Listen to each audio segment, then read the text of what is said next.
A través de la historia de Dragon Ball se nos presentan un sinfín de personajes de todos los colores y tamaños, que van desde el elenco principal que vemos crecer y madurar en el transcurso de la serie, hasta personajes secundarios que aparecen de manera más o menos regular en la misma, como el Saiyajin Kiabe del universo 6, quien luego de su saga debut y del torneo del poder, también salió en un relleno de Super y hasta en el anime de Heroes, o la tan emblemática Uranai Baba, quien es su personaje clave cada que se necesita traer a un fallecido de regreso a la Tierra por un día, y gracias a lo cual indirectamente ha salvado el mundo en más de una ocasión, y aunque suele ser muy gruñona y bastante avara al ofrecer sus servicios, su presencia siempre ha sido útil cada que aparece en escena. Y ahora bien, luego de mencionar todas esas clases de personajes, existe un grupo en particular que son bastante olvidados por parte de toda la comunidad, y esos son los personajes terciarios, cuya única relevancia radica en una saga en particular, y después de eso se limitan a aparecer de manera muy esporádica a lo largo de la historia, mayormente a través de cameos que tienen poca o nula repercusión en los eventos principales en cuestión, por lo que muchos de ellos son fácilmente confundidos como personajes de fondo, y en algunos casos hasta dan la impresión de ser personas recién introducidas en la obra, dejándolos en una posición bastante desfavorable en cuanto a su popularidad entre los fanáticos. Sin embargo, aún con todo eso en contra, hay un pequeño puñado de personajes terciarios que son genuinamente apreciados tanto dentro de la serie como por el fandom, ya sea por sus rasgos inusuales o simplemente por su carisma innato que los hace destacar pese a su poca importancia real. Y es por eso que en esta ocasión les hablaré de mi top 6 de personajes terciarios dentro de la historia de Dragon Ball, los cuales pese a ser mayormente seres de una sola nota, en sus casos es más que suficiente como para hacerlos resaltar entre el resto de personajes intrascendentes. Y sin más que decir, comencemos con el video.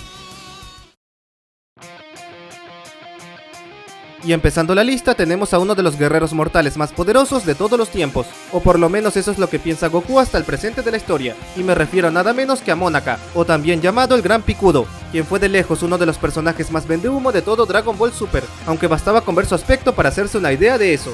Naciendo como un chiste interno dentro de la obra, inicialmente Monaka se presenta como el misterioso peleador estrella del universo 7, quien según palabras de Bills era el ser más fuerte con el que se había enfrentado, aunque en medio del torneo de Champa se le revela al espectador que todo era un vil engaño, con el fin de aumentar la motivación y espíritu de pelea de Goku, y gracias a la falta de atención del protagonista, este jamás se enteró de la verdad, quedando con la falsa ilusión de que Monaka era genuinamente fuerte, aunque también se debió a muchas extrañas coincidencias que hacían ver a ese personaje poderoso, cuando realmente era todo lo contrario, y luego de la saga del universo 6, este no volvería a tener relevancia real dentro de la historia principal, quedando rezagado como un personaje menor que aparece sobre todo a manera de cameo en el manga, en específico en una ilustración What If de un Zamasu alterno que le pidió a Super Shenlong obtener su cuerpo al pensar que era el más fuerte de todos, solo para llevarse una tremenda decepción luego del intercambio, y luego lo podemos ver en la saga de Granola donde aparece por breves instantes, mientras Goku se teletransporta por todo el universo, y siendo esta su última aparición canónica en la obra, dejando al personaje como un mero guiño humorístico que pese a no ser realmente fuerte ni importante, siempre será recordado como el Gran Picudo del universo 7. Y en quinto lugar decidí agregar a dos personajes a la vez, ya que al ser padre e hijo era más conveniente ponerlos en la misma posición de la lista, y siendo en este caso los nativos Bora y Upa, quienes aparecen por primera vez en la saga de la Patrulla Roja, donde Bora fue cruelmente eliminado por Tao Pai Pai, dando pie a que Goku hiciera todo lo posible por reunir las esferas para revivir a aquel honorable nativo, lo cual lo llevaría hasta el torneo de Uranai Baba para así hallar la ubicación de la esfera restante, y luego de una serie de creativas batallas consiguió hacerse con la dichosa esfera, reviviendo a Bora y devolviéndole la alegría al pequeño Upa una vez más. Y luego de eso ambos personajes realizarían breves apariciones en el resto de la franquicia, que van desde su presencia en la saga Saiyajin donde conocen y confrontan a la encantadora y bipolar Launch, hasta su cameo en la saga de Buu donde otorgan su energía para la Genki Dama, pero a diferencia de la gran mayoría de terrícolas ignorantes, ellos lo hacen debido al escuchar la voz de su amigo Goku, cuyo poder y heroísmo conocen de sobra y por ello saben que su poder es vital para acabar con el mal de turno. Y luego de eso estos tienen una última aparición en GT, donde se reencuentran cara a cara con Goku, quien los transporta hacia Nuevo Sufur, y con ellos cerrando así su ciclo de contadas apariciones, las cuales pese a no ser gran cosa, son bastante entrañables y emotivas en retrospectiva.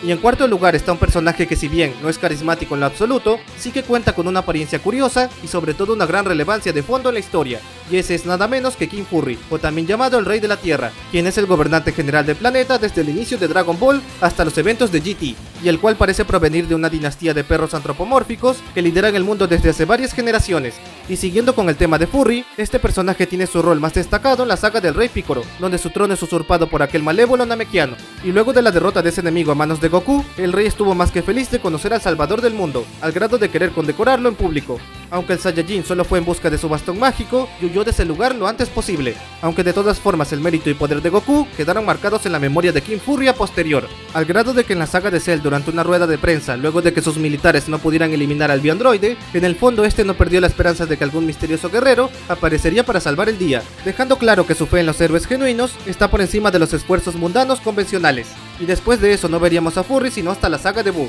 donde daría su energía a Goku para formar la Genki Dama. Y finalmente sus últimas apariciones se dieron en GT, donde el rey ayudó a Mr. Satan a difundir la noticia de que el planeta Tierra iba a estallar, para que así todos se organizaran con el fin de mover a la humanidad hacia Nuevo Sufur y por extensión salvarla, denotando que pese a su nula participación en los eventos directos de la historia, King Fury siempre ha estado presente como buen gobernante que velaba por su mundo, o al menos lo intentaba hacer de manera pasiva.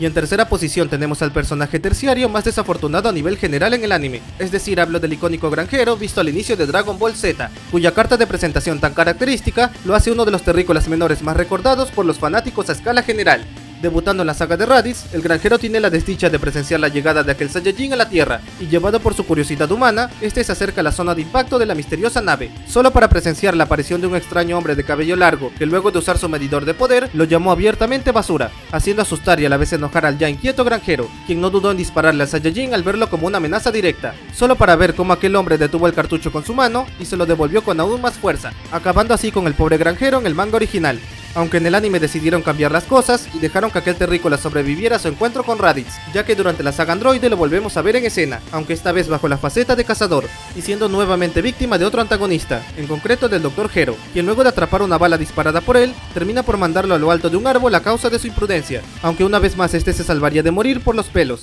Y luego de aquellas experiencias casi fatales, lo volveríamos a ver un par de veces más en la saga de Buu, y finalmente haría su último cameo en la batalla de los dioses, donde vería a Shenlong siendo invocado en la corporación Cápsula, a lo que este lo confunde con un espectáculo de efectos especiales. Y hay que agregar que en estas últimas tres apariciones su diseño cambió notablemente, con el último caso viéndose más como Senbei Norimaki de Dr. Slump que como su diseño inicial de Z. Pero en realidad se trata del mismo personaje que ya conocemos desde hace tiempo, solo que con varios cambios visuales por razones desconocidas. Pero al final todas estas microapariciones hacen al granjero uno de los personajes menores más destacados en todo el anime.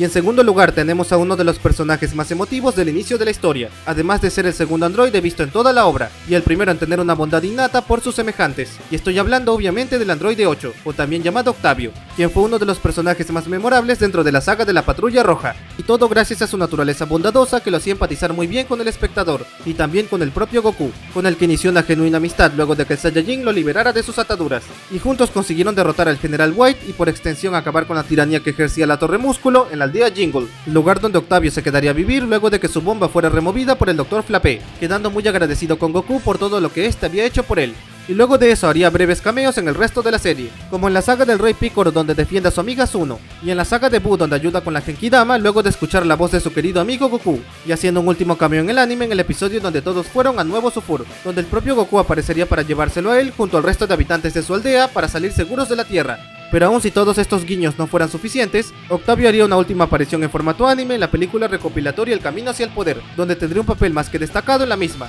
ya que luego de una serie de eventos Octavio terminaría dando su vida para proteger a Goku, haciendo que este despertara todo su poder oculto hasta ese momento y con ello venciera al oficial Black, quien era el principal villano de esta cinta. Y tras restaurar la paz en el mundo, Goku consiguió revivir a su amigo caído con las esferas del dragón, demostrando la gran amistad que ese par tiene ya sea dentro o fuera del canon, y dejando a Octavio como uno de los personajes más entrañables a nivel general. Y como primer puesto de esta lista tenemos de lejos al personaje terciario más emblemático en toda la franquicia de Goku y sus amigos, quien no solo es reconocible por su energía y carisma naturales, sino también por estar presente en casi todas las series de la obra, y me refiero a nada menos que el tan enérgico anunciador de los Tenkaichi Budokai, quien aparece desde el primer Budokai mostrado en la serie, es decir el número 21, hasta el penúltimo que sucede en GT, es decir el número 31, por lo que su presencia, aunque menor en cuanto a relevancia, es sumamente constante a lo largo de la aventura, y además de sus recurrentes apariciones, también es destacable por su gran entusiasmo a la hora de narrar los torneos, al grado de no perderse el más mínimo detalle de los mismos, llegando a extremos como viajar en un deslizador para ver el desenlace del combate entre Goku y Ten Shin Han, hasta tener el coraje de quedarse en el torneo 23 a ver la final de la batalla del protagonista con Piccolo Jr., demostrando que la pasión por su trabajo es su rasgo más característico a simple vista. Y además de esa faceta, el anunciador es uno de los pocos terrícolas ajenos al equipo dragón en reconocer genuinamente a Goku y compañía como los héroes y guerreros más formidables del mundo, sabiendo muy bien que Mr. Satan es más que nada un fraude que se apoya en los faroles y engaños para aumentar su popularidad ante el público. Aunque irónicamente y fiel a su profesión, el anunciador sigue narrando sus batallas de manera elocuente, por lo que todas estas características convierten al referee de los Tenkaichi Budokai en el personaje terciario más famoso de la serie, y por un amplio margen de diferencia. Y bueno amigos, hasta aquí llegó el video. Me gustaría saber sus opiniones acerca de los personajes que mencioné en esta lista, por lo que no se olviden de agregar sus pensamientos sobre el tema del video en la caja de comentarios. Si les pareció entretenida esta lista, no olviden dejar su like y activar la campanita para que se enteren del siguiente contenido. Y sin más que decir, me despido y nos vemos en la siguiente ocasión. ¡Hasta la próxima! Saludos a Eduardo Quintero y Edison Domínguez.